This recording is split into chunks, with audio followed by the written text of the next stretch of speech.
My name is Ariana Cooper. I'm 31 years old and live in a quiet apartment complex on the outskirts of Denver, Colorado. 6 months after my wedding to Lucas Hayes, I officially became the heir to three upscale apartments left to me by my grandmother, Ruth Simmons. But I didn't tell anyone. Not my husband, not his family, not a single soul. We got married in a small ceremony at the end of fall, surrounded by fiery red and golden leaves. Lucas held me between the rows of wooden pews in the chapel and promised we'd build everything from scratch together. I smiled when I heard that, but deep down, I knew I hadn't started from scratch the way he thought. Ruth was the strongest woman I've ever known.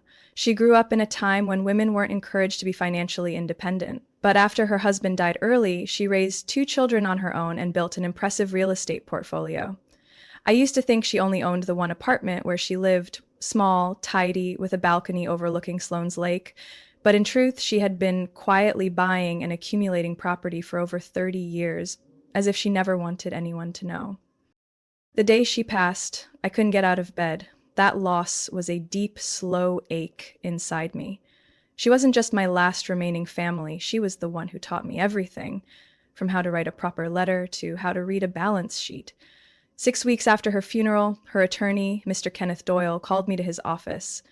I expected a few keepsakes, maybe the gold watch she used to wear or some half-filled journals, but instead he handed me a stack of papers. Each one was a deed of ownership.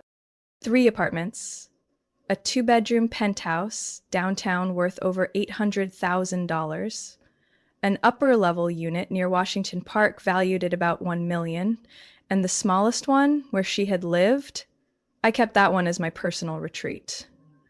Altogether, the properties were worth more than $2 million. I was speechless. My hands trembled as I signed the paperwork. Kenneth looked at me and said, his voice gravelly, "Ariana, your grandmother was very clear. These properties are yours, no one else's." And she emphasized one thing: never let someone else decide for you when it comes to money, not even someone you love. At the time, I was still in the honeymoon phase, literally and emotionally. Lucas and I had just returned from our trip to New Orleans. He didn't question my reluctance to talk about finances. I gave some excuse about not being ready to merge accounts, and he nodded, as if that were entirely normal. But I knew better than anyone. Money changes people. I'd had an ex-boyfriend, Sean, who quietly withdrew nearly $10,000 from our shared account to invest in some canned coffee startup he never researched. Before him, there was Will, who always made me foot the bill because you earn more anyway. I'd learned those lessons through the bruises left on my trust. Lucas, of course, was different. He was gentle, patient, intelligent, a communications director at his family's real estate marketing firm. He came from what he called comfortable money, not flashy, as he once put it. But his mother, Veronica Hayes, was still a mystery I hadn't figured out. I had gone back and forth so many times. There were nights I lay wide awake, eyes fixed on the ceiling, asking myself, was I starting this marriage on a lie? Or was I doing the right thing, protecting myself before being drawn into a game I never wanted to play? In those moments, I always heard Ruth's voice, whispering to me as it had when I was a child, perched on a kitchen stool next to her. Not everyone loves you for you. Sometimes they love what you have. The sooner you can tell the difference, the less it'll hurt. I first met Veronica at what was described as an intimate dinner at the Hayes family estate, a white brick colonial home in Riverfront Park, with a backyard larger than the entire apartment I lived in. She descended the staircase like it was a runway, wearing a beige Chanel blazer that hugged her frame and a Patek Philippe watch I'd only ever seen behind store glass. "So you're Ariana?" she asked in a voice as soft as a breath but as sharp as a razor. "Lucas talks about you quite a bit." I shook her hand, feeling expensive lotion over cold, dry skin. She didn't smile, just tilted her head, eyes scanning me from head to toe like she was appraising an item at a private auction. Dinner was served in a walnut-paneled dining room with a crystal chandelier overhead. Veronica sat at the head of the table, Lucas to her left, and I was seated across from her, next to a centerpiece as large as a motorcycle helmet. What is it that you do again? She asked, just as the main course was served, her tone casual, like she was asking about the weather. I manage content for a digital publishing platform, I answered, keeping my voice steady. Ah, interesting, she said, finally smiling for the first time all evening. That field, it's not the most stable, is it? I mean, not everyone lasts more than 5 years. I smiled and sipped my water. I was already used to these veiled interrogations, wrapped in politeness. But what unsettled me were the questions that came next. And where are your parents? They passed away. I was raised by my grandmother. Ah, Ruth, right. I froze. I had never mentioned my grandmother's name to Veronica. Not once. I believe I met Ruth at a charity event a few years ago, she said, eyes fixed on her swirling glass of wine. I nodded, though something inside me went cold. What event? Ruth never attended those kinds of functions. She preferred gardening and financial newspapers. The dinner ended with stiff hugs and a polite invitation to drop by any time, but from the moment I stepped out of that house, I knew. Veronica wasn't just a difficult mother-in-law, she was a controller. The following week, I received an email from someone named Lorna Fisk, claiming to be an old friend of Ruth's, inviting me to a financial planning seminar at the Oxford Hotel. Nothing about it seemed suspicious until I looked up her name and discovered she was a financial advisor who had once worked for the Hayes family company. I didn't respond, but 2 days later, I saw a strange man loitering outside my building, pretending to ask for directions, but glancing repeatedly at the tenant directory. I wasn't being paranoid. I'd grown up with a woman who taught me when someone takes too much interest in your assets, ask yourself what kind of debt they're drowning in. 3 days later, Lucas came home and tossed a stack of envelopes on the kitchen counter. Mom sent this, he said. I opened it. Inside was a real estate market report for my neighborhood, along with a note. Seems this area's going up fast. Don't let anyone pressure you to sell low. I stared at Lucas. Did you tell her about this apartment? No. Why? I think your mom is investigating me. Lucas laughed, then stopped when he realized I wasn't joking. You're serious? I nodded. For the first time, he looked unsure.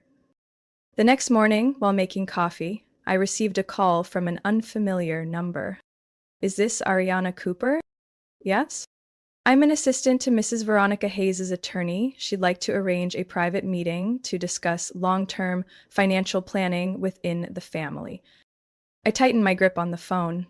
I have no obligation to discuss my personal finances with anyone other than my husband. She believes the meeting will help clarify your long-term commitments. I hung up, heart pounding. It felt like invisible hands were reaching into my mind, trying to open a mental vault I had never meant to share. That evening, I dug out Ruth's old notebook. On a folded page, written in her shaky but unmistakable handwriting, were the words, "If someone wants control of your assets, they don't love you. They're just testing to see where you're weakest." Lucas left Denver early Monday morning for a marketing conference in San Diego. Before he left, he kissed my forehead and said, "Try to be kind to my mom, okay? She's trying." I nodded, reluctantly.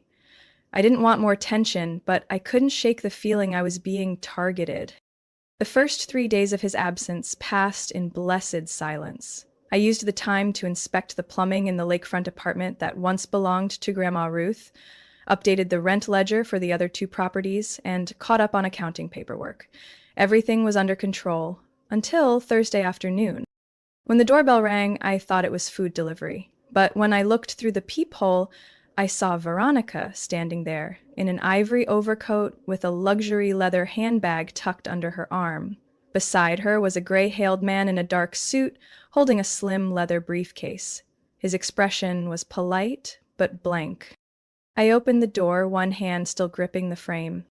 "Hello, Ariana," she said, voice sweet like honey mixed with sedatives. "I hope I'm not intruding. I've brought Mr. Nathaniel Reeves, our family notary. There are just a few documents we'd like you to look over." I didn't invite them in. What kind of documents? Oh, nothing major, she said, stepping past me like she owned the place. Just some asset protection paperwork to keep things safe and more efficient in the long run. Mr. Reeves followed, setting his briefcase on the dining table and pulling out a stack of paperwork. I still hadn't closed the door. The apartment suddenly felt cold, despite the heater humming in the background. I understand Ruth left you a few properties, she said, settling into a chair like she was hosting afternoon tea. Nothing to be ashamed of. I just want to help you organize things properly. The Hayes family always uses a trust system to avoid taxes and unnecessary legal risk. I stared at the paperwork, dense with text, dry and cold as steel. I've never agreed to share my personal assets with anyone, I said, keeping my voice calm. And Lucas never mentioned anything about this. Oh, Lucas doesn't need to worry about these matters, she said gently, though her eyes were ice. It's just what we do. Even Tracy, Lucas's sister, transferred her home into the family trust when she got married. I clenched my fists. Are you asking me to sign everything I own over to you? Not to me, to the family, she corrected. The trust benefits everyone. Of course, Mr. Hayes and I are the trustees, but it protects us all. I didn't respond immediately. Instead, I walked to the table and picked up one of the documents. The first thing my eyes landed on was Clause 4.3. Full authority over assets shall remain with the trustee for the duration of the agreement. No, I said, placing the paper down. I'm not signing. This is property I inherited legally before I ever married. I won't give up control of it to anyone. Mr. Reeves raised an eyebrow. Veronica simply shrugged and pulled out a silk handkerchief, dabbing her hands like I had just dirtied the table. I don't see why you're reacting so strongly, she said flatly. Being part of the Hayes family means respecting how we manage wealth. I looked her in the eye. Respect means not bringing a notary into someone's home uninvited. Remember, Lucas is the only son in the Hayes line. What you have affects the family estate. No, it's not our estate. And if you think Lucas would go behind my back to approve this, you don't know him at all. Right then, my phone rang. The screen lit up. Lucas. I answered and put him on speaker. Are you okay? Mom said she was stopping by, Lucas said, voice calm but cautious. She's sitting in the living room, I replied evenly, with a notary. They want me to sign papers to transfer Grandma Ruth's inheritance into your family's trust. A heavy silence followed. Lucas sighed. Mom, seriously? Lucas, Veronica cut in, still composed. I'm only doing what's best for the family. I'm coming home first thing tomorrow. You are not to pressure Ariana into signing anything. That is her property, not the Hayes estate, not yours. After he hung up, Veronica stood, her polite mask gone. You're playing a dangerous game, Ariana. I pressed my lips together. No, you just lost one. When the door shut behind them, I stood there for a long time, hands still trembling. I couldn't sleep that night. Every time I closed my eyes, I saw Veronica's cold stare as she left the apartment. She hadn't tried to persuade me. She'd issued a command, that eerie calm of someone who believed that, with enough patience, the prey would eventually give in. But I wouldn't. The next morning, I got up early, brewed coffee, opened my laptop, and sent a short, urgent email to my personal attorney, Mr. Kenneth Doyle, who had once represented Grandma Ruth for years. Subject: urgent, securing independent ownership. Body: I was just pressured to sign documents transferring inherited assets to an external party. Please review and implement every possible legal safeguard immediately. Less than an hour later, he called. Ariana, do you still have the original documents? I have the notarized copies and signed duplicates from Ruth dated before her passing. Good. Get them to me. I'll tighten the trust clauses and ensure every transaction requires two-factor verification. Can you add a condition that no asset transfer can be authorized without my in-person consent? Yes, I'll handle the legal part. But, Ariana, be careful. People like Veronica Hayes don't just use paperwork. I hung up and exhaled deeply. Lucas would be home in a few hours. I didn't want to hide anything anymore, but I wasn't sure how he'd react. I didn't want this to become a battle between me and his mother. I needed him to see this for what it was, a blatant invasion of my privacy and financial independence. Lucas came back late in the afternoon. As soon as he walked in, he saw the document box I'd left on the table. "Is it true?" he asked, voice rough from travel. I nodded. "She brought a notary, laid the papers on the table, asked me to sign." He sat down, elbows on his knees, silent for a long time. "Why would she do that?" "You should ask her, but this isn't the first time she's tried to control someone through money, is it?" He didn't argue, just whispered, "When she said she was dropping by, did you think she'd do something like this?" I suspected she was up to something. I just didn't think she'd act this fast or this bold. Lucas looked up. "Why didn't you tell me about the apartments?" I didn't dodge. I sat across from him, opened the folder, and laid out every paper. Title deeds, rental income reports, the trust summary. "Total value's about 2.5 million, I said evenly. 2 units are rented, about 6,500 a month. This one used to be Ruth's. I kept it to live in. I didn't say anything earlier because I wasn't sure where our relationship was heading, and because of what I've been through. You thought I'd take advantage?" "No, but I know money can change people. I needed to be sure I could trust you, not just with love, but with boundaries." He bowed his head, fingers laced. "My mom, she did this to my sister, to her husband, tricked them into signing over their property into the family trust, then took control of their house shares. Tracy's never spoken up, afraid she'll be cut from the will." I raised an eyebrow. "You knew that, and you still let her get close to me?" "I didn't think she'd go this far. I thought she'd just test your limits." "She blew right past them." Lucas looked at me, really looked at me, for the first time that day. "I won't let her interfere again, but you should know I can't control her." "I'm not asking you to control anyone," I replied, voice low but steady. "I just need to know which side you're on." We sat there in silence. No one won that conversation. But one thing was now certain. From this moment on, no one would ever lay a hand on my assets unless they went through me first. I stood, gathered the paperwork, and locked it in the wall safe. Lucas came up behind me, placing a hand on my shoulder. "I never loved you for what you have." I turned to face him. "Good, because now you know exactly what I have, and I'm not letting anyone take it from me." Outside the window, the first flakes of snow began to fall. A storm was coming. 3 days after confronting my mother-in-law, I got a call, close to 10 p.m., a number I didn't recognize, but something told me I shouldn't ignore it. "Sorry to bother you this late," the man said cautiously. "My name is Marcus Weller. I used to be the chief accountant at Hayes Media Group."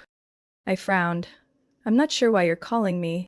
I don't know if I should be doing this, but I think you need to know the truth about why Veronica's been so focused on your assets lately." I walked into the kitchen, locked the balcony door, and sat down. My heart was pounding. "Go on." "I resigned 3 weeks ago, forced to sign the letter after I refused to keep falsifying reports under Mr. Charles Hayes' direction, your father-in-law." I gripped the phone tighter. Hayes Media is drowning in debt, at least $600,000, partly from a failed investment in an undocumented streaming platform, but most of it, this will sound harsh, is from Charles's deep involvement in sports betting. I leaned back, feeling like the floor had dropped out from under me. They tried borrowing from banks, no success. Shares are falling, partners are backing out, and Veronica, she's been scrambling to collect enough collateral. "You see where this is going?" I did, all too clearly. "She plans to use the property I inherited from my grandmother to cover their debt?" "Yes. They want to formalize control of your real estate through the family trust, then use it as collateral at Sterling Private Capital." I saw a draft of the filing. While it hasn't been signed yet, they intend to present it as provisional backing. I froze. Does Lucas know? "I don't think so. They rarely let him near the financials." I thanked Marcus, carefully asked for more details, then hung up. I wasn't just furious, I was sharply focused. The next morning, I met with Kenneth Doyle at his office. I brought everything, Marcus's statement, the documents, all of it. Kenneth reviewed them, thoughtful and quiet. Then he said, "We need to do 3 things immediately. First, strengthen the ownership records on your inherited assets. Second, file a notarized legal disassociation between Ruth's trust and any third-party debt. Third, notify Sterling Capital in writing that these properties are entirely independent of the Hayes family's financial liability." When I got home, Lucas was on the couch, phone still in hand, face flushed. He ended the call and turned to me, voice tight. "Did you say something to my mom about the company?" I walked over. "What did you hear?" Tracy called. "Mom's furious that someone threatened legal action if she listed your name on the collateral paperwork. What are you doing?" I opened my laptop and showed him the files Kenneth had prepared. Income reports from the 3 units, titles, non-transfer affidavits, and a draft loan proposal Veronica had sent the bank, with my name listed under guaranteed assets. Lucas stared, speechless. "I stayed silent, Lucas," I said, "but they tried to take what doesn't belong to them behind my back. And behind yours." He sank into a chair. "My dad's gambling again?" I nodded. "So deep he can't claw out. And the company is on the edge. Your mom knows. But instead of another way out, she chose to pawn off someone else's future to cover their mess." Lucas laced his fingers into his hair, laughing bitterly. "They always told me, everything's fine, that I should just focus on creating. The money stuff was for the adults." I sat next to him. You know what disappoints me the most? He didn't answer. That I believed, even just a little, that staying quiet would help avoid conflict. I was wrong. Silence only makes them think they can get away with more. Lucas looked at me not as a husband, but as a man caught between 2 worlds. "I'll talk to them," he said softly. "I can't let this go on." "Not just talk. You have to choose a side, Lucas. Because next time, they won't just borrow your name. They'll take the keys." I didn't need Ruth's advice anymore. I was living what she taught me. Silence never protects what is rightfully yours. The meeting was scheduled for Saturday afternoon at my penthouse. The space that once held Grandma Ruth's peace now turned into a battleground for an unwanted negotiation. Lucas sat to my left, his face as tense as a drawn wire. Across from us was Veronica, composed to the point of coldness in a cream suit trimmed with black, while Charles, my father-in-law, sat beside her in a wrinkled shirt, his wrists slightly trembling. I opened my laptop and projected the draft of the legal document Kenneth had prepared. "I have conditions," I said plainly without dancing around. "1 unit, the one in Park Hill, will be used as temporary collateral for the bank to review the rescue loan, but only if 3 conditions are met." Veronica placed a hand on the table, her expression openly skeptical. "What kind of conditions do you think you can set with someone like me?" Lucas turned toward her, his voice sharper than I had ever heard. "You should listen, because if Ariana doesn't agree, the company won't make it past next quarter." I looked straight at her. "First condition, Charles must enroll in an intensive gambling treatment program at Bridgewell Recovery Center, not some surface-level outpatient program. This is a 45-day inpatient commitment. I already have the referral and address." Charles opened his mouth to object, but I shot him a look that made him stop cold. "Second, Lucas will withdraw from Hayes Media Group. He's accepted an offer to become the creative director at an independent media firm. No more financial entanglements with the family business." Veronica raised an eyebrow. "My son's quitting the family company because of his wife?" "No," Lucas replied firmly. "I'm leaving because I want to live by my values, not keep cleaning up the messes you've hidden from me for years." I continued, "And the final condition, you must write a formal letter of apology acknowledging your intrusion into my personal property. Additionally, You must commit to no further interference in my and Lucas's financial decisions. From now on, everything must be transparent, with signatures from both parties." The room fell silent. I knew for Veronica, this last part was the deepest cut. She had never bowed to anyone, let alone apologized. "This has gone too far," I said slowly. "If you want my help, you'll have to accept terms from the woman you once dismissed as not good enough to marry your son." Charles spoke up suddenly, his voice gravelly. "I'll go to treatment, not for the company, not for anyone else, but because I can't watch my family fall apart over some cheap gambling den in Boulder anymore." Under the table, Lucas gave my hand a slight squeeze. I turned to him. Though his face was still solemn, I saw a hint of relief in his eyes. Veronica remained silent. Her eyes narrowed, watching me like she was recalculating an opponent she hadn't expected. "I'll write the letter," she said after several long seconds. "But one more thing. I want to be present at future financial meetings related to the loan." I gave a quiet laugh. "No, you're not a shareholder, and this time you won't be the one holding the pen." Veronica stood. "I've compromised more than enough today." "No," I replied. "You've just started to learn what respect looks like." As the two of them left, Lucas remained seated, quietly watching the late afternoon light spill across the wooden floor. He turned to me, his voice a whisper in the silence. "You did what no one in my family has dared to do for 3 decades." I leaned my head on his shoulder. I didn't want to win anything, I just refused to be erased from my own life. We sat there in the fading light, saying nothing more.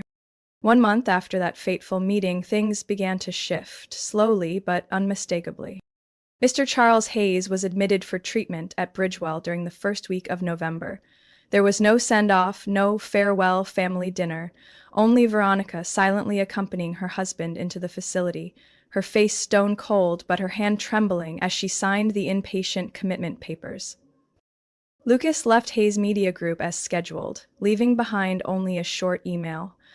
"I am grateful for what I've learned at this company, but now it's time to begin a new journey, one with clear values and transparent boundaries." There was no bitterness in his words, but I knew each sentence cut deep into the structure Veronica had spent 3 decades building. He officially accepted a position at Greenlight Studio, a media company focused on environmental and educational campaigns. In the first few weeks, he came home every evening with a brightness in his eyes, one I hadn't seen since the first year of our marriage. As for me, I continued living in the penthouse Ruth left behind, but now that space was no longer a sanctuary. It had become a mini command center, managing 3 smoothly running properties. I hired a financial assistant named Lyle, a recent real estate management graduate from CU Denver. He was quick, meticulous, and completely discreet. Thanks to Lyle, I found a new tenant for the Park Hill unit, a middle-aged interior designer, recently divorced, looking for a quiet place to start over. I understood that feeling better than most. Among all those changes, what surprised me most was Veronica. 3 weeks after Charles began his treatment, she called and asked to meet. Her voice was still formal, but no longer icy. I agreed to see her at a small cafe near Civic Center Park, a place I chose for its good lighting and open space, making it hard for anyone to apply pressure. She arrived on time, no assistant, no luxury blazer, just a light gray sweater, soft slacks, and her hair in a modest bun. "Thank you for coming," she said gently, almost like a real person. I nodded. "I wanted to hear what you had to say." She was quiet for a moment, then pulled an envelope from her purse. "This is the original apology letter I sent by email. A printed copy, signed, not for legal reasons. I want you to keep it as proof that I understand where I went wrong." I said nothing. She continued. "Charles isn't the man I married anymore, but most of the blame is mine. I covered for him, thinking that if I just held everything together hard enough, it wouldn't fall apart. But the harder I clung to it, the more I lost my family." I sat in silence, throat tight, not from emotion, but from sheer surprise. Lucas was right, she went on. Marriage isn't a merger. I treated it like a transaction and saw you as a threat to the structure I'd built. But now I realize that structure had been rotten for a long time. I stared at her for a long moment. For the first time, I didn't see the powerful Veronica Hayes, but a mother, worn down and stripped bare. I don't need an apology to move on, I said, but I do need real change. I won't touch your assets again, she said firmly. And if you'll allow me, I'd like to make amends by contributing to the scholarship fund you mentioned last week. I raised an eyebrow. You remembered that? It's a brilliant idea, a fund for young women from single-parent homes, teaching them financial literacy, real estate, investment. I nodded, finally smiling. If you truly want to contribute, this is the right way. On the way home that day, I felt something soften in me. Not because everything was suddenly perfect. We were still two generations with different worldviews. But at least we were no longer on opposite sides of the battlefield. The following month, I was appointed content director at the publishing platform where I worked, a position I had thought would take at least 2 more years to reach. But maybe, once you stand up for yourself, life clears the way for you in unexpected ways.